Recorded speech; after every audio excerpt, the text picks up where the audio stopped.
I'm Barb, Meeple PhD. I'm an astronomer and a gamer, which means that I see the universe in everything that I do, including board games. In this series, I am taking a random walk through the board game mechanisms as listed on Board Game Geek and seeing where they remind me of the universe and the tools we use to study it. This time, I'm looking at the mechanism of loans. As it sounds like, when a game has this mechanism, there is a means by which players can take a loan or borrow money from the bank. One of the games in my collection that has a loan mechanism is Unfair. In this game, players are building up theme parks with up to 5 attractions and then adding on to those attractions different types of upgrades in order to attract more customers and to make more money. However, it can be hard at the beginning of the game to make very much money, and so the game has a way that you can take loans in order to speed things up.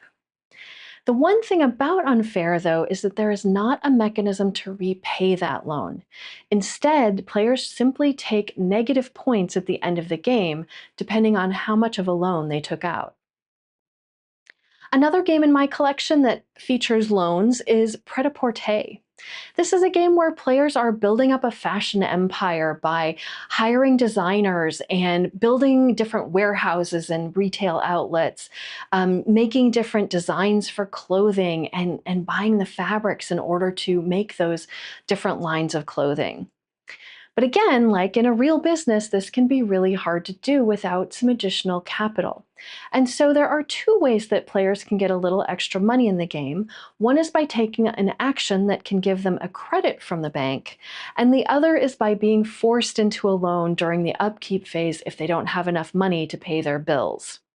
In either case, the player does have to pay back that money to the bank. If it's a credit, it's less money they have to pay back than if it's a loan.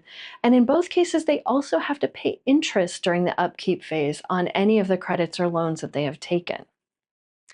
Now, in astronomy, the idea of a loan reminded me of a certain type of binary star system.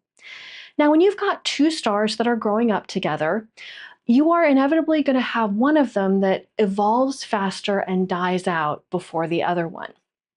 If they both happen to be sun-like stars, one of them is going to become what's called a white dwarf before the other one. Now, these white dwarf stars are stellar remnants that hold about the mass of the sun, but in a region about the size of the Earth. So they are very dense.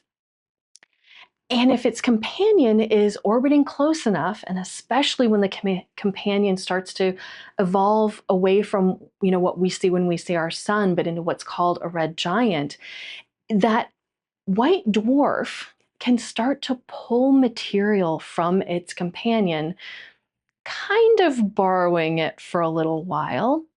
And I say this because at some point, that white dwarf star is going to have enough material to cause a detonation. Now, this could either be a surface detonation in what's called a nova, which is an explosion, but it's smaller than what you might be thinking of, and it doesn't destroy the star. It's still pretty strong, and we can see it from light years and light years away. But the other kind of explosion that can happen if it gets enough material is called a supernova, which destroys the star in the process.